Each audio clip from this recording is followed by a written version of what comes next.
our live audience show on Wednesday. Welcome to the show. I am Mariah Afolabi Brown. As always, I have the ladies here with me. Hi, ladies. Amazing morning. How you guys doing? I'm doing very well. Nima, I hope there's no issue because you look very dull today. Sleepy. Okay. What's up? Recovering from cold. Okay. You know you had cold. How are you doing, though? I had cold since on Friday. I've used anti-malaria, I've used everything. Do you use anti-malaria for cold? Yeah, just Nigerian method by default. Just buy one off the shelf. Use it. Cold. Who goes to the hospital for cold? Auntie? I do. You have cold. You can just go to How the much pharmacy. do they charge you for sitting there for cold? Habit, you have cold, you go to the hospital. I do, because it might be an indication to something else. Right. Yeah, Yeah, you so do. you just go to the Okay, all right. Check We're it trying I'll be to fine. stop doing self-medication, so maybe we should be going to the hospital for cold. Yeah, for anything. How you doing, Mariam? Lovely shoes. You gotta Thank show us those shoes, you. girl. Thank you. Your mic is not here. Raise This it is up, your- raise it the up. new shoe, girl. Raise it up. raise I'm it wearing up. a See, skirt. she's too girly. She can't raise it again. Yeah. Father, Lord Almighty. Please. Oh, It's called Sue, you said. S2, yeah. okay. According to, I've had a gosh. nice, I haven't been around for a bit, so, We missed wow, I have a cold. Two. I don't need a doctor or a hospital to know that I have a cold. So I'm just taking like really hot drinks and So how was your keeping weekend? myself warm. My weekend was amazing. There's this young girl that does like body paint. Right? So we decided to do something together. So I have some pictures up on my Instagram. I pictures. So, have you guys seen her on Instagram? African Who's following queen. us on Instagram? You should see Mariam on Instagram. She has some Really pictures lovely, there. yeah. And I'm thinking, who is this girl? She's a like- model. She's like, there's another side to, Bora is like, there's another side to you. supermodel. We're waiting to But see. good to have you on the show. Thank you. Auntie, Why are you always calling me auntie? you must blow. Because you want to blow. I'm doing great, yeah. A couple of weeks back, I started a book club. Oh, nice. Because I realized that a lot of our young people don't read anymore. We're always on the phone, Facebooking, Instagramming, Social Snapchatting, social media. So I started up this book club, and I've been getting people have been joining the book club. We're down to our 4th read now, and we've been recommending books. It's not something that you rush you into, so you take your time. For some people, they can do a book a week, like I do a book a week. Others do a book in 2 weeks, and another group can do a book a month. At least you have a book. If you do a book a month, that means you have 12 books in a year, and that's good for a Nice, start. So I'm getting people coming in. There was a time Tokwe talked about it on social media, and I got a lot of people Nice. registering. It's Fantastic. just on WhatsApp, and we can just read together. Great. Good to know that. So we should start reading. Did you guys watch the show yesterday? Yes. About the Babalawo? I'd like to hear your views. We have like 2 seconds. Like a lot of people called me yesterday that why would you bring someone like that? But I thought it was, actually I enjoyed the show because I thought it was interesting to be able to clarify between a good Babalawo and a bad one. Babalawo. And the man said some really interesting things that, listen, the same way you go to a doctor to diagnose you, if you go to a Babalawo, they just tell you your history and your future, and they now tell you, okay, what you're supposed to be doing and what you're not supposed to be doing. If you're bathing with water, you're not supposed to be bathing with cold water. You're supposed to be eating okra, you're not supposed to be eating okra. You know, it was just interesting to just hear that, You know okay. what, Moral, you know what really caught my attention? What he said yesterday was that sometimes they'll ask you maybe to bring like a hen or a cock or something, Yes. and then it dies or they kill it, and then the ashes, it For shows, rituals. yes, that it shows that that's the same way the person that did that sacrifice Going to would end up. So I think young people should hear it. It's not just Yeah. about... It was actually to explain to us how ritual is, to that if they Yeah. tell you to bring a cock to be wealthy, Yeah. and they tell you to kill it, and then the ashes, they give it to you to, Yeah, to drink, use. whatever it is. The way that cock died is the same way you that only have the money for person- 7 years, but you die exactly the same with With the the cock. cock. Can you imagine? Very interesting. So, it was They'll an interesting burn you. show. But you see, as much as we appreciate Christianity and Islam, it was just interesting to hear how the traditionalists, how the Babalawos, how they actually worship and how they solve problems in our community. It's still a tradition. We can't run away from it. Okay, let's go on a break now. When we come back, we'll breeze through the front pages of the newspapers. Stay with us. We'll be right back.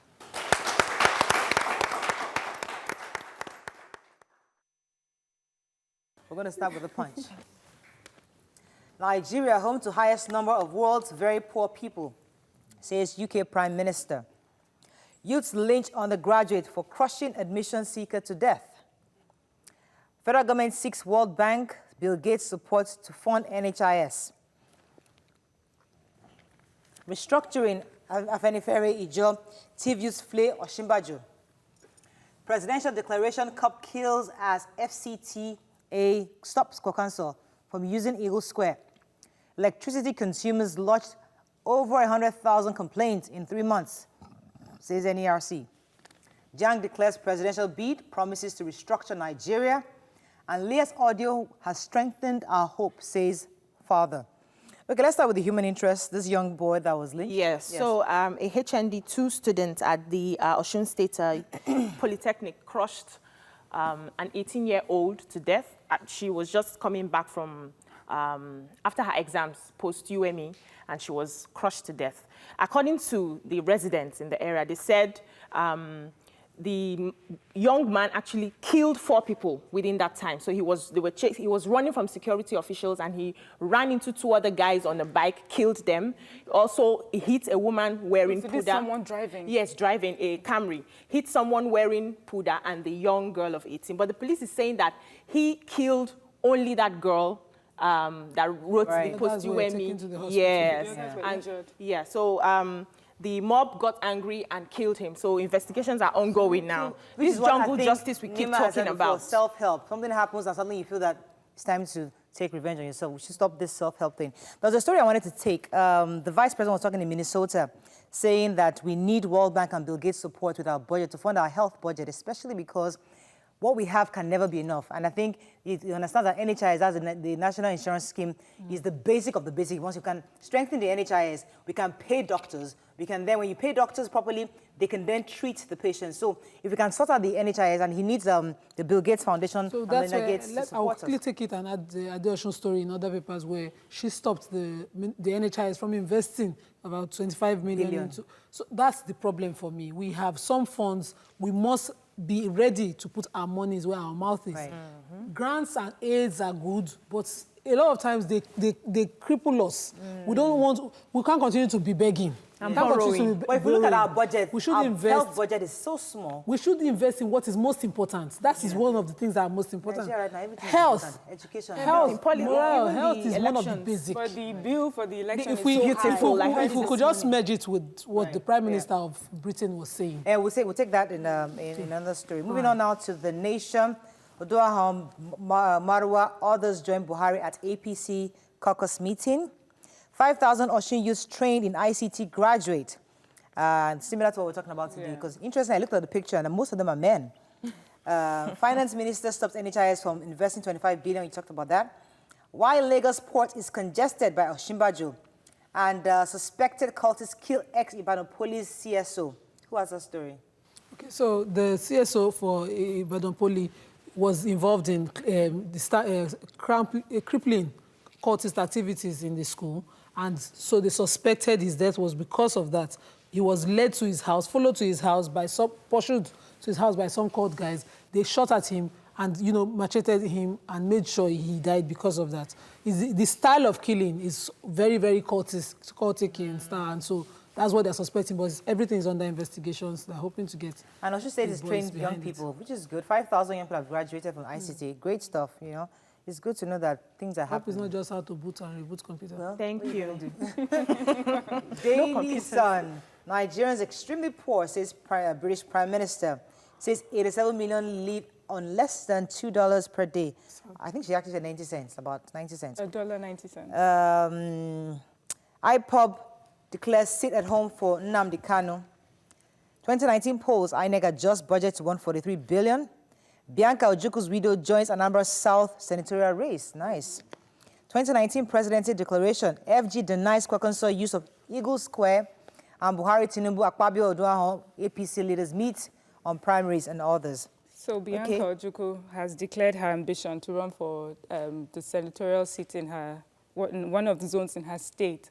And, well, it's a good thing. She used to be former ambassador to Spain, the wife of the leader, But what really caught my attention is that the former governor of Imo State, Ohakim, was there, and he says that, please, in respect to her husband, everyone else running for the same office should step down for her. It should not be about that. It should be about what the people think, who the people think will best represent them, not because she's related or was once married to. I think that's my opinion. And then he also said another thing, which is very scary.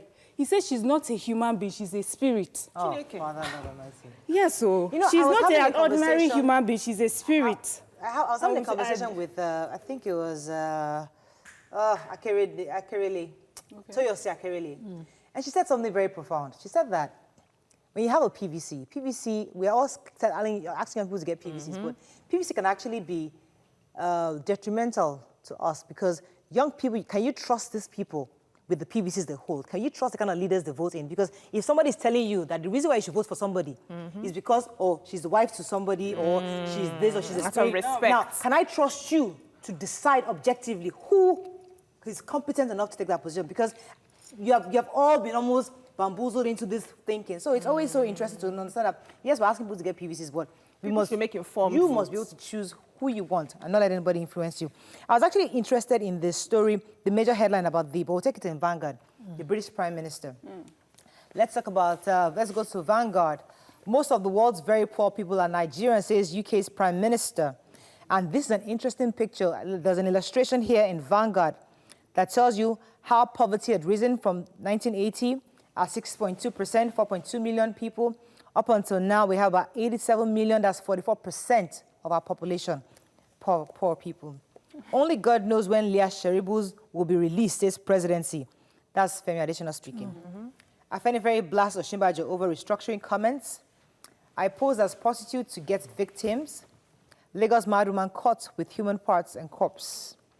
And tax burden scares MSMEs from registering businesses. So Okay. two major stories in Vanguard. I'll let Abiajulu take the Human human interest. interest.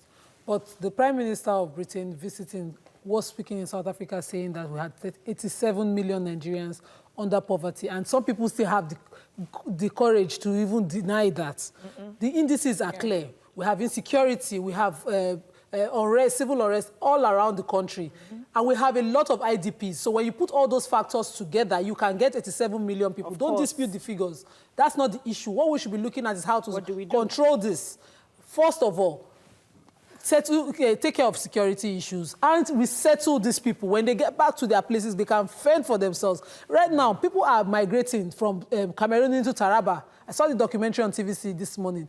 They are coming here, they need help. So when you continually have people that are pushed away from their livelihood, their homes, the figures are going to continue to go up. No matter what you're doing, you must admit that these factors will contribute to growth. So this woman who poses as a mad woman was actually arrested on Monday, and she was into the business of selling human parts. She poses as a goes as a sex worker when to the she hotels. needs more parts. Yes, when she needs parts, and she lures men to her, then she kills them. She has boys working for her.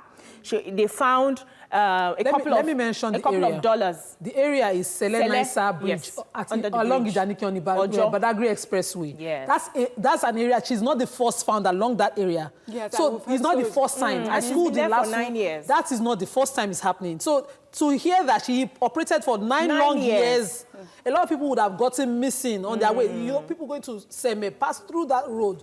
It's not the first. There should be a kind of tight security. She was found out because someone confronted her. Then she threw her phone, and then they saw decomposing bodies. Security along that area. What are they doing? Because she poses as a mad woman. It's almost like that area doesn't exist. No, apart from that, because it has happened several times there. Yeah. Is there? I don't know what this area looks like. Is it like a forest? Is it like a bushy area? Is it well lit? Largely residential. Yeah. Okay. And it's a major road from connecting Lagos to connecting Nigeria to other West African states. People travel along that route a lot. We're supposed to just review the papers, not discuss the papers. All right, let's move on to the New Telegraph. But disappointed in Osinbajo, says Afenifere. Nigeria has highest number of poor people, says British Prime Minister. APC women leaders clash, hoodlums invade party secretariat, and telcos lose 881,000 subscribers in 1 month. All right, so Afenifere was just saying, I think we talked about, we mentioned it yesterday a bit. Afenifere was saying that they're disappointed in Osinbajo for saying that restructuring is not what we need. But I think I read that story and I read his speech, and it was very clear that restructuring is important. We just need to take power away from the center strengthen the state, but his issue was resource control. He just felt that restructuring shouldn't be about resource control, it should be more about strengthening the state. But is there another story you want to talk? Yes, quickly. We like to take the health stories and new... Mothers who smoke cannabis risk damaging their baby's brain. I mean, you would think it's obvious, right, that when you take cannabis, weed, yes, it would affect your child. But I think it is very important that it is mentioned here because I know in other countries, and eventually things like this might seep into our own country, where they're already legalizing the use of marijuana. These. And so they're saying that when a mother takes them, it stays in her breast milk for 6 days. So it affects your baby. So when you're a breastfeeding mother, you should not be taking things like that because it affects the development of your child's brain in the future. We can round up on that. Let's go on a break. Now, when we come back, we'll continue with the show. Stay with us. We'll be right back.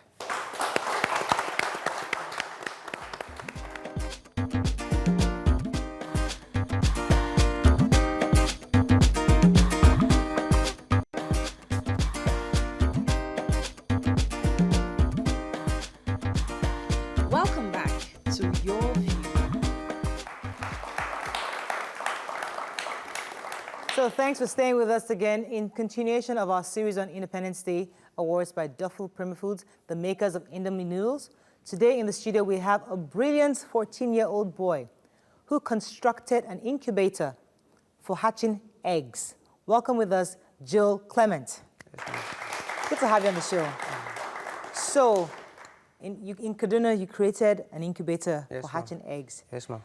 First of all, why did you think you needed to create an incubator for hatching eggs? First of all, what brought the idea was like, I do see the way some eggs, when they lay their eggs, they do leave it on the floor carelessly. Some breaks, and it leads to increase in egg spoilage in area there. So I do imagine what will be the solution to such problem. So that's when the idea came. And I do see the fowls where they lay egg, they use their stomach in covering the egg all the time. So I said, okay, let me imagine what I can do to help in solving the... Did you grow up in the poultry? Did your parents have a poultry, or were you just seeing a poultry run? How did you identify that problem? What caused it was in the back of our house, in our backyard, we have a mini poultry farm there. So that's what brought the idea, ma'am. So tell us, how did you create this thing? So you thought of getting a box. Yeah. And so tell us exactly how you came about the setup of the box. So when I imagine the way they do use their stomach in covering the egg so that it will maintain a constant temperature, so I said, okay, let me construct a box whereby whenever I insert the egg into, so that instead of the fowl covering it with the stomach, the box is secure, and also put a light that brings energy, heat. So whenever I regulate it, the heat that is dropping on the egg now serve as the warmness to the egg. Fantastic. So yeah. So let's take a clip. Let's watch how a reenactment of how actually it's the actual clip of your construction of the incubator for hatching eggs. Watch this. Joel Clement lives at number 49 Sarakin Power Road in Samaru, Zaria. Joel is said to have constructed an incubator for hatching eggs, as shown in the picture below. He made it in the form of a box using wood and metal, into which he mounted lamp bulbs to generate heat at the necessary temperature. When activated, the incubator is used to hatch eggs into beautiful chicks. The event took place in our school here, and I informed my teacher before I started, so he encouraged me. From there, I moved forward to my elder sister, who gave me a courage and a full maximum cooperation on how I will get it. So that's how I come about it, and some of my mates also. I negotiated with them before I continue. He told me that he wants to come bring about egg incubator. Then he went into our carpentry and joinery section here in the school. He constructed a local casing with wooded materials. So they come back, he and one of his friends, they met me and told me that they have constructed the casing, remain the wiring diagram. What will make this thing to be unique is that we have so many poultry farms that they can produce egg, but they cannot hatch it. So with this small project he have made, there will be available materials for him to make a larger size of it. You'll discover that all farmers within Kaduna and inside Nigeria, they will not find it difficult in hatching. When he came to me with this idea of egg incubator, like he had something to say. I gave him a listening ears. He said he has he could make a wood with bulbs and they could hatch egg. At first I took it like a joke. I was just laughing. I was like, you should just get out. And then I was like, how will you do it? He said with the help of his teachers and with the little idea he got from net, now that he could make something like that and it would come to pass. The only thing I could help was assisting him financially and then give him courage. That's how I happened to see a box of wood, made of wood, sockets, bulbs and so on, and eggs in it. So, the young lad had been producing day-old chicks, which he sells to people from far and near. Aside selling chicks, Joel has constructed quite a number of his invention and sold on orders. The income has helped him to finance his education. I feel so glad because as I'm done with the job of the incubator, it works and everything moves normal. So that makes me to be happy and glad.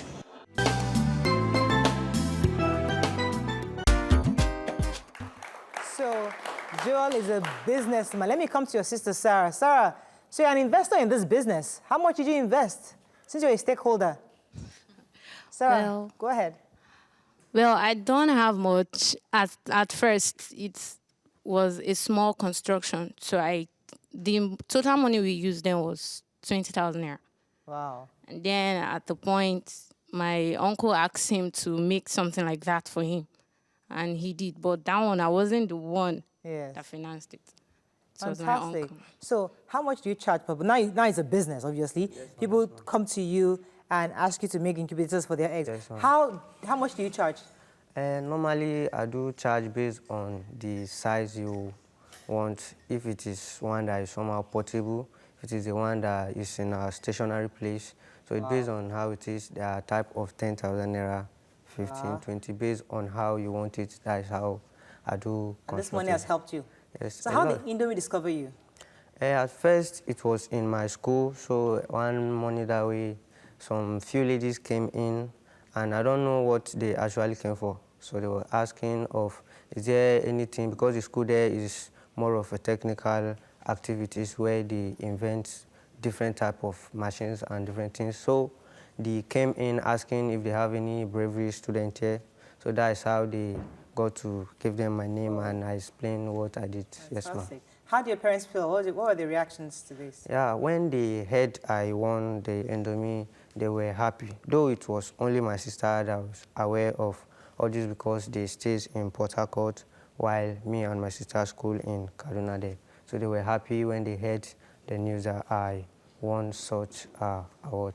So do you create other things, or is just this incubator? Are there other things you're thinking of creating? Since you're an inventor, we're looking for inventors anyway. Lots more. I'm creating different things. Like what? Like an extracting machine that whenever you slot in a sugarcane and you press it, it can give out a sugarcane juice, and some other invention that I'm planning of. Really? Yeah. Fantastic. So is your family working, trying to get the government to support you? I mean, how are you getting funds to get all these ideas? Because these are great ideas. We're looking for young people that have solutions to problems. So that's great.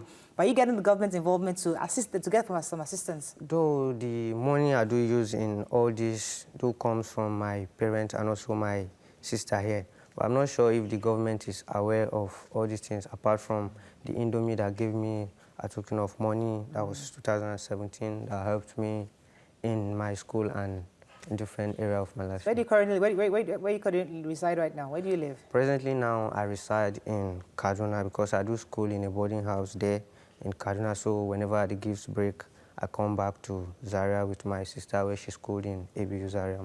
So how old are you now? I'm 15 years old. You're 15 now. Yes. And you created that when I was 14 years old. Fantastic. Yes, well done. Thank you. So we hope people know that you actually can create these things and they can... Yes, people around me do come and ask, and some that are in need of it, I duplicated it and give it out to them. Fantastic. Yeah. Well done. Congratulations again. Thank you, ma'am.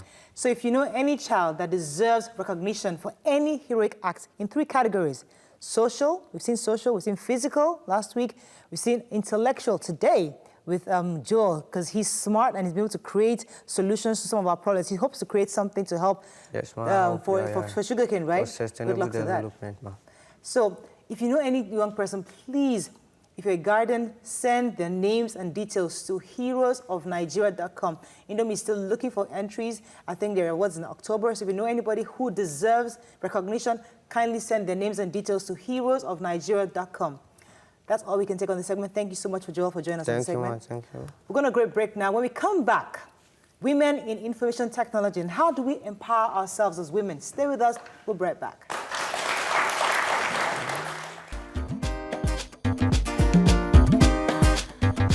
Stay tuned. Your View will be right back.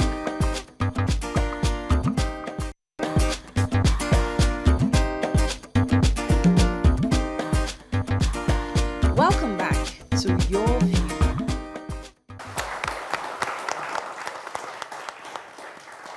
Thanks for staying with us. So there are lots and lots of women emerging and making headway in information technology field, which is looked at as a man's world or man's field because of challenges that usually come with the job. Some notable women have already broken the norm and are making waves in information technology. Joining us on the show is an information technology expert, Tosin Durotoye. Welcome to the show, Tosin. Thank you. Good to have you. Thank you. You can join the conversation on 070-806-68014. You can also tweet to us at TVC Connect. Please hashtag YourViewTVC so we can read your tweets. All right, so we're trying to celebrate women, women empowerment, and we're going to talk about that a bit later, but I want you to focus a bit on IT. We'd love to see more women in that space, but unfortunately, there aren't so many. Yes. Why do you think women aren't getting involved in IT? Oh, there are many reasons. You know, I think if we were to look back on sort of the cultural norms globally, we'll find out that in terms of technology, it hasn't necessarily been something that women have necessarily found themselves in or thought to join. And even as parents in generations past, technology was not something that you would maybe encourage your daughter to engage in. And so you wouldn't find too many computer scientists that were women in the universities and so on and so forth. But times are changing, so I definitely think that was part of the issue. I think beyond that too, I think that women tend to suffer some biases in this space, which sometimes discourages them. When you have a male-dominated space, it can be very uncomfortable as a woman to exist there.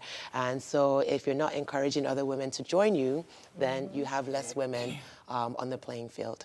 So there's this guy, James Damore, who worked, a former colleague at Google. Yes. He wrote an internal memo saying that women are not, they don't have equal representation in IT because of, due to psychological, biological causes. So though he was sacked for that, but then looking at Google at that time, we had just 20% of women as engineers. So could it be that we are really not wired? Because according to his memo, he said women are more prone to relationship. They are more prone to humans as against machines. So could it be that we are naturally not wired to be in that space? So I'll tell you that when it comes to gender, I don't believe that women have any kind of weakness. I think we can do anything a man can do. So I would never subscribe to that theory that there's any sort of thing called wiring. I think that women are perfectly capable of doing anything that a man can do, including anything in technology. So coincidentally, I watched this movie yesterday, Hidden Figures. Oh yes, I love that movie. I love that movie. Yes, so women have always, for me, it just shows that women have always fought, always had to fight to be in this space. Yes. So my question is, are we wired? Is that, are we prepared, Nigerian women, are we prepared to fight to be in the space? Do you see that sort of, is it attitude? Desire. Are we willing to fight? Are we strong enough? Are we willing to take up the challenges? Absolutely, absolutely. Again, You know, you'll never hear me say about women that we are not fighters or that we're not capable. You know, one of the things that I have noted over the past couple of months, because I've been in this space a lot now, just more visible, is that I've been running into young girls that are coming out of high school and they're already coding. I'm running into young girls that are already building games, that are already building websites. And I asked them, oh, did they teach you this at your school? And the young girl said, no, I taught myself. I learned it on YouTube. That's where I learned it. And I said, oh, wow. So the generation, you see, my generation, and perhaps yours as well, it just wasn't something that was top of mind. Because back then, when we were growing up, our parents would give us 3 options: doctor, lawyer, you know the third one, engineer, but not the computer engineer side. And so a lot of us just naturally followed those kinds of paths. Let me go back to the point you just made concerning young girls actually are smart these days. Very They're doing smart. so well in They're school. exposed. And they do coding, they're smart, they Very, leave school, yes. and when they now get into the job market, they don't choose IT. Even regardless of how much exposure they have, how much knowledge they have in this space, they're thinking, you know what, let me do something that is maybe culturally or morally Feminine. or socially acceptable for me as a woman. Question. In your experience, how have you dealt with women who have limited themselves? Because a lot of times it's about us thinking, I don't have the time for all this. You know, I'm a nurturer, I will have to take care of. So how have you dealt with women who have this, they have the talent, they have this calling, but you know, they just want to limit themselves to where their space is now. Maybe they don't have the drive. Usually, they don't want to push themselves. So I think we should we should shift the focus a little bit. I don't think that, again, it has to do with self-limitation. I don't think it has to do with women feeling like they can't be. I think, again, it's just that the times are shifting slowly. So my prediction is that in the next 5 to 10 years, our conversation will be completely different. You're going to have higher numbers of women in technology. Why is that? Because technology, I mean, we are here now, but in terms of you know, the popularity of technology, it really has just grown in the past couple of years. And so now you have people globally shifting towards technology. And because women have traditionally not been encouraged to go to that field, they're now just waking up to say, oh, it's an option. I can do it. So like I said, the generations behind me, people that are my aburo's age, they are now coming up and they're saying, I want to do technology because it's considered cool. You can go and work in Silicon Valley. You can work in Google. That was not really something that I had as an option when I was coming up. I don't even think we had iPhones like that, you know, back then, not to give away my age, but at the time, you know. So I wanted to, like, in the course of my research, I found out that in countries like Malaysia and India, it's like 50-50, the men and the women, you know. But because it's like on their top list, parity. Now we go to schools where we have people studying computer engineering and they don't have gadgets to even practicalize. How do we come back, because we're talking about Nigeria, how do we help ourselves? How do we come back to our schools to build that foundation? So I think what we're talking about here is a very deep issue. It's more of a sort of a comprehensive education issue, not just in technology, but in general, we're just lacking. We're lacking in resources. We're lacking in the talent to actually even teach the students. So it's an overall problem. But what I will say is that I do appreciate, and I'm recognizing there's been an increase in what we call STEM schools, which are, or STEM subjects. So that's just science, technology, right? Engineering and math fields. And so they're starting to put more emphasis on that now in the schools. And so, like I said, it's a generational shift. And so now I was in school and I was not exposed to STEM like that. I mean, I only had math class and maybe that was it. But now you have, you know, my young cousins that are telling me that, oh, do you know how to code in Python? And these are girls. And I'm like, what? You know, but they're getting that exposure. So like I said, I think that as time passes, we'll see more interaction and engagement. We need to upgrade. We need to upgrade, yes. So I'd like you to talk about the opportunities that are many in this field, because for those listening, I personally don't even know. Aside phone network and all that, we just believe what is I say about it. Tell us about the opportunities that are available within the field. Oh, there's so many. I mean, it's almost limitless, you know. So I think, you go and you study computer science or any of those other computer-focused or technology-focused topics, you could come out and, like I said, you could end up being an engineer, you could end up being a developer, a coder, you could just end up being also someone... What does a coder do, for instance, now? Oh, exactly, what is this So about? you code. So for example, software that we use, even websites that we thought, they all have coding behind them, which is how it's designed, right? And so it's a language that it's a computer language, and so it takes some skill to really be able to become a coder. The other day, I actually visited Andela, and I was so impressed. Andela, every month, they are bringing in about 30 new fellows, developer fellows. And those fellows, they train them, they collaborate, they work for 4 years within Andela, they pay them. And then when they are done with the program, a lot of them are getting offers outside of the country. That's okay, fantastic. we can't even compete. Okay. Which is another topic entirely, because I wish we could compete. We had a conversation. One of the things we try to project on this show is that young people, we have young people in the audience, must see problems and find solutions to these problems, which is what I was excited about our guest doing the Indomie segment, where he saw a problem and was willing to find a solution to it. And this technology, obviously, is a huge part of solving problems. We had a presidential aspirant who came here whose focus is on technology. So there's so much technology can do for us. And I want you to help us shed some light to help people understand that there's this vacuum that we can actually fill that space in technology, because people don't see it. All they see is the regular stuff every day. We have to see it, so we have to see it because, the world is moving towards a technology-driven future. And if we're not careful, we will get left behind. That's just the truth. We might even already be, I can tell you that we're already behind the curve. I mean, we're talking about artificial intelligence, AI, machine learning. We're talking about blockchain. There are things happening in technology that, I mean, the Western countries have already just bypassed us. They have things now that are automated. And so the opportunities are there. As a country, we have to participate. Otherwise, we will not be part of the world. Okay, good. Right? Talking about blockchain and participating, I know that Lagos State does Code Lagos. And a lot of young people, I don't know if you're aware, a lot of young people have taken, have been advantage of that opportunity. And I think every 3 months or every 6 weeks, we have that. I don't know if you know that. And then of course, we have the CC Hub. Yes, CC Hub. In Yaba as well. Yeah. But then I don't know for Lagos State, I don't know if it's free, but I also understand that it can be quite expensive to have this, because some schools do not have that like in their curriculum. So you have to go outside school to get this extra training. But is it affordable? Are there affordable options?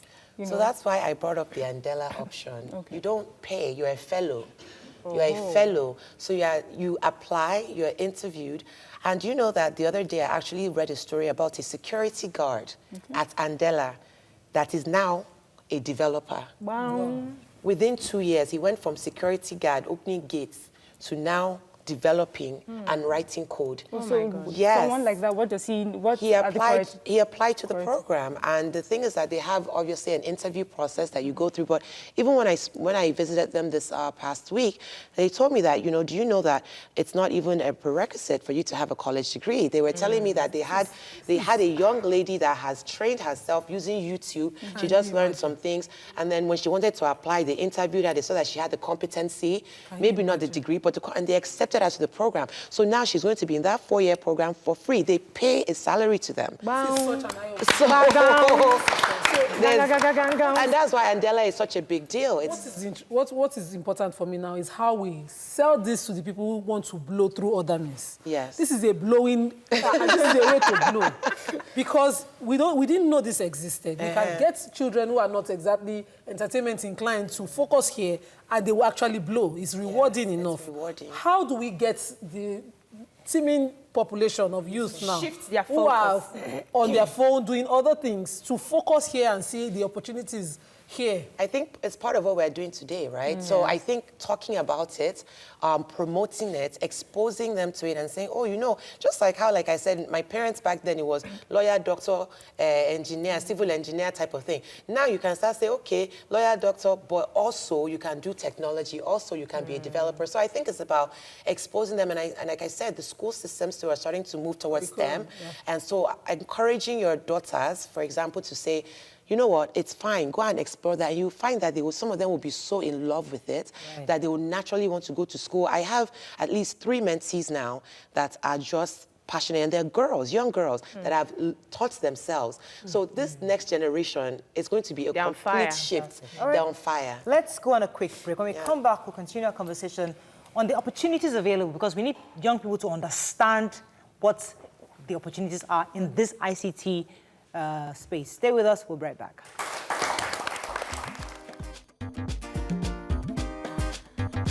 Stay tuned. Your View will be right back.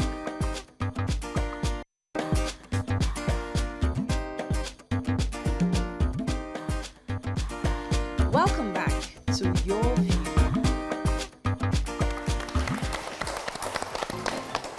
Thanks for staying with us. So before we go to the audience, one of the things I wanted us to make people understand, we've said a lot of things, but I want people to see a problem and imagine a solution. So for example, a foreigner saw a problem about sweeping, for example, and created a vacuum cleaner. Now we can see that, okay, the vacuum cleaners we bring from wherever doesn't totally work for us because of the kind of dust we have here. Yeah. So I'm thinking you're saying, maybe correct me if I'm wrong, is that we can actually create our own customized vacuum cleaner based on these techniques we learn that fits our own society. So you're not importing vacuum cleaners again from America. You are creating an African vacuum cleaner that can pick up our red sand, pick up our dust, pick up our palm oil stains, right? That is customized for our own. Is that what you're saying? Yes, I always say that we need to figure out how to develop African solutions for African problems.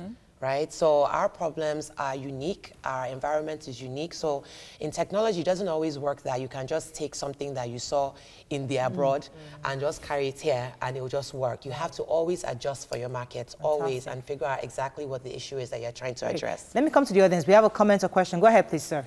Okay, now the question is this. I've always wondered that, is it that some people are wired naturally to be science inclined and to get to understand how to experiment in the technology and also?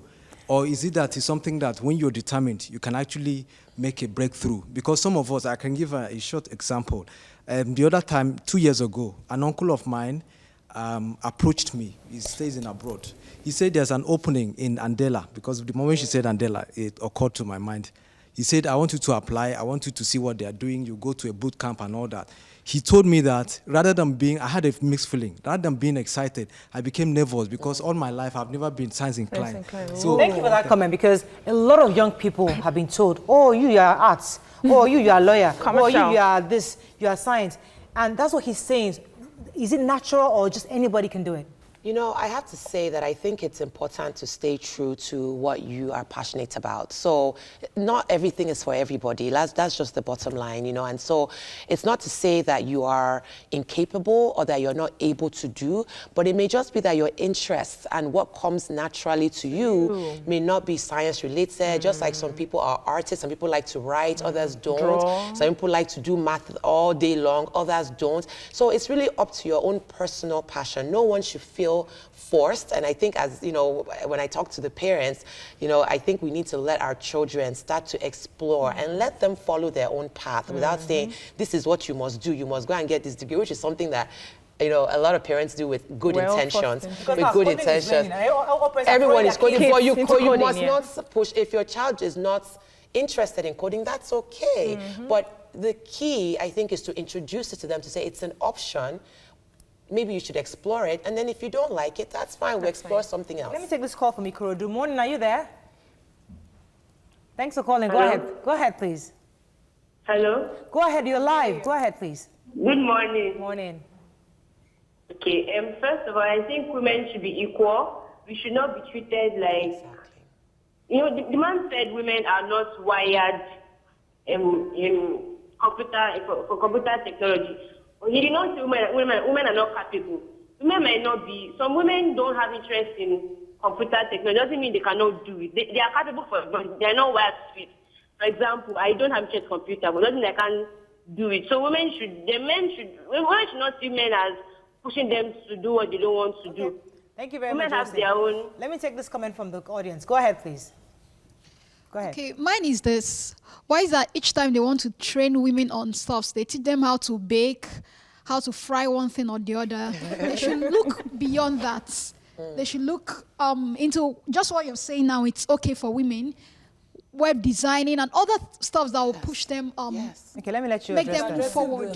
Thank you very much. Each time they're giving back, putting skill acquisition together is makeup, cooking, baking, and all that. Yes. So you can do this for women as well and empower them. So I think that the onus, the responsibility is on everyone to play a role. I think that even us as women, we need to start to have our own voices to say, you know, I'm not interested in baking.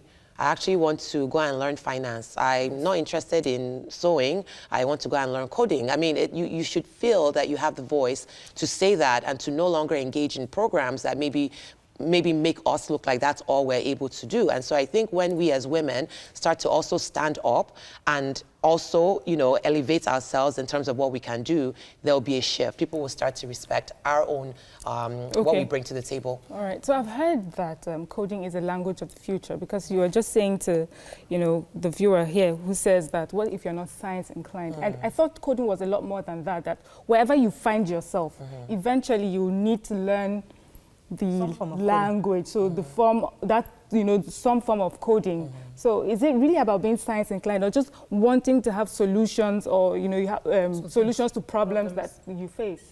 So coding is actually, I mean, like I said, it's a particular language that people that are in technology that go through the training learn. And so again, like I said, I don't think it's really a question of whether you're capable or whether you're not, because we've established that women and men are capable of the same thing. I stand by that. But what I think it is about whether or not you're just simply interested in it. You know, so for example, I can tell you that I'm not a coder, you know, but that doesn't mean that I can't participate in technology. Right. You know, you may not be an engineer, but that doesn't mean that you can't start up a technology company and have somebody that's doing that part of the business for you while you're running the idea behind it. Let me take this call from Bode. Bode, are you still there? Yeah, I'm there. Go ahead, please. Can I go on? Go ahead. Yeah, it's been long. I've been watching you, I think, since this program started, but I've been trying since then, I think 4 or 5 years now. And this is the first time I'm getting you. Welcome to the show. Yeah. Now, please, I want us to maybe use this program to correct this impression. I developed in a home with sisters. I don't see anything that is limiting women anywhere I go. In class, some of them beat me. One of them had a first class. I had a 2-1. So I want women to remove this thing from their heart, that they are incapable or the place is dominated by women or by men or something. Let our youth remove that from their mind and just fly. Because the environment is ready for anybody that can do what they want to do. Thank you very much, Buddy. Thank you very much, Buddy, for that call, because that brings us back to, I think somebody said it earlier. That's what I'm saying. We know we are the smartest in the class. We live with the first class. We did great. We get into the job market. The options there is for you to start a catering business, hairdressing, fashion designing, all those modeling. That's the option I feel available. So that's why I need you to help us really make women who are smart, especially young girls who are doing so well in school, to understand that, listen, this is an option. Yes. I wanted you to help us reiterate that, please. Well, like I said again, you know, I don't subscribe to the notion that women are not capable. I think we've established that now several times. So women are capable. And again, I think it's about exposure, right? It's about exposure. It's about also then being curious to start to do your own research, right? So as women, we need to also say what is out there, right? So it's not up to someone, you know, I can tell you that there's a lot of opportunity in technology. You go to Silicon Valley, for example, in America, your salary starts at $100 and something thousand. Everyone knows that. Right. You come in, I mean, that's from just first degree, just like that. You're coming in, you know, so I don't need to tell you what is in technology, but in terms of which specific area you would fit in based on your own interests and passion, it's up to you to do the research, to be curious enough to say, what's in technology? What are they doing at Google? What's emerging? What's this artificial intelligence thing? What's this blockchain thing? We have to be curious, right? And to learn so that we can then position ourselves for those kinds of, you know, opportunities. That amount you mentioned just now, Yes. are blown. Yeah. Already. So I wanted to go through, because women have had constraints. Yes. You know, because while I was doing my research, I understood that coding and all those IT stuff take a lot of time. You need to really be patient. And then you have a mother, a wife who has kids to go back to. And so you find out they don't have the time and the patience to stay on those that line, stay in that space. So what do you advise to, what advice do you give to a woman out there who probably has an interest, but because she's got family and so much going on, yes, she can't But we have doctors that are women, that have children, that are married. I mean, we can make it We work have if you want to. executives that are running big multi-million-dollar companies that are women, that are married. Okay. It's a choice. It's a choice that we make, you know, and it's a deliberate choice. And again, I think with the proper support network, women and men can be anything that they want. Young boys and young girls can be anything that they want. So again, I don't believe in any form of limitations based on gender. There's no limitation. I don't see it. And so it's a choice. Yeah. The comedian says women have the capacity to do a lot in ICT. If we can have female mechanics, why can't we have? Exactly. Then Andrew says, is Tosin Durotoye related to Fela Durotoye? Experience? Yes, she is. And Akim Amao says, the moment they learn and they are tested, they are usually offered juicy positions that no establishment in Nigeria would be able to match. So extinction of our talents must be intercepted with sound opportunities. I wanted you to talk about what parents would see in a child and, you know, decide that this child is probably scientific, science inclined or, you know, tech inclined. Earlier. So this is not about women. We've established that, but how do you note a child's talent as a parent and encourage a child towards growing that particular talent, especially in ICT or tech? Well, I'll tell you that for my own parents, what they did was that they allowed us to try different things. They exposed us to different things. They didn't, you know, at one point my dad did want me to, you know, go to business school. That didn't go very well. But ultimately what I appreciate about my parents is that they would say, oh, there's this program going on. Let's register you. And they send you there and they'll say, how was the program? Did you like it? Oh, I didn't like it. Okay. And then another thing comes up. Let's, you know, so it's up to the parents to expose. All you do is just expose them, sign them up. And then if you see that they say, oh, I want to go back to that program. I really like, oh, this child is interested in this thing. And then you start to pick up on that. Nice. I think we can end with that. So expose your children to different things so they then choose what they want. Because there's so many opportunities out there. Things. Don't limit them. And then you can look cool too, because a lot of young girls might think, I want to look cool, you know. You can slay while coding because you'll be working at Google or Andela. Yes. Please note that all comments and contributions are well appreciated, but it should be noted that those views and comments are not from TVZ, they're just views of the people. Yes. We hope you had fun on the show. We'll see you again tomorrow. Bye-bye. Thank you.